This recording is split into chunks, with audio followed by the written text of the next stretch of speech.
Yo, what is up guys? I'm Relik. Welcome to Wave Ninja. Shout out Pops for the t-shirt, by the way. Today I'm going to be going over the 5 most overused samples in rap beats, or just rap music in general. I've been hearing these a lot lately in a lot of newer beats and in beginner beats, and there's absolutely nothing wrong with using samples that other people have used, but just understand you run the risk of kind of sounding like everybody else if you use these, which isn't necessarily wrong if you're going for a certain style, but typically I try to stay away from that. I don't know, it's just a personal preference really. If for some reason you guys don't have the samples that are in this video, then I will have a download in the description. It'll be a free download on my site. Just have to throw in an email and it should allow you to. And another thing is that I know there's more than just 5 overused samples in trap music. So yeah, if you guys want to post your favorite overused samples in the comments, then yeah, go for it. So yeah, the first one is called the rack kick. And yeah, it's pretty much used in a lot of the most generic beats, which really is nothing wrong with it because it's a very well-rounded kick, and even I use it sometimes. And it especially sounds good when you process it with something like Camel Crusher, or you throw a limiter or a soft clipper on it. It can sound super hard with the right 808. So yeah, I would definitely recommend that you guys check that kick out if you haven't. The second one is called the chop snare, and this one is used all the time.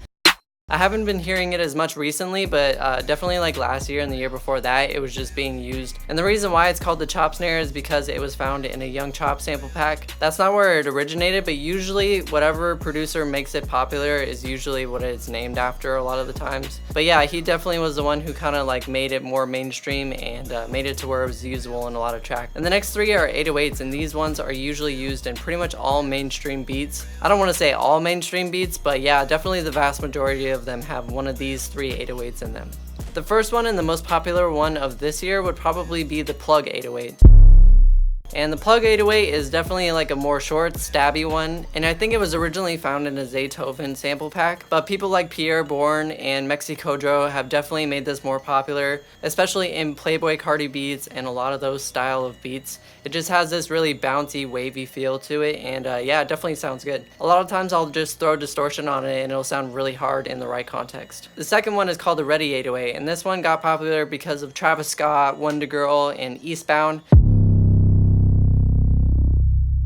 They use this in a lot of their older beats and songs like Antidote, and the reason why people like using this one a lot is because it has a longer sustain, and also it sounds really good with slides.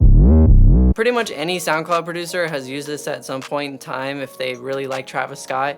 But yeah, lately I've just been trying to use it less because it's been so rehashed and overused, and I don't even think Travis Scott used it on Astro World at all, so it doesn't even really sound like any of Travis's recent beats. And the third one is called the SPINZ 808, and this one was a little more popular a little farther back. Especially towards the beginning of trap music because, you know, Metro Boomin, a lot of the 808 Mafia guys used it.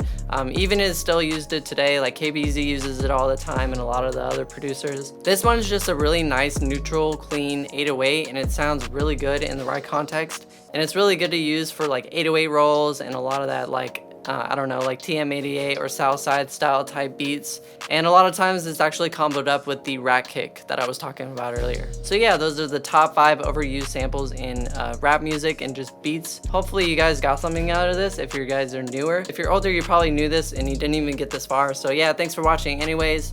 Just make sure to like and subscribe if you enjoy, and yeah, I'll see you guys in the next video.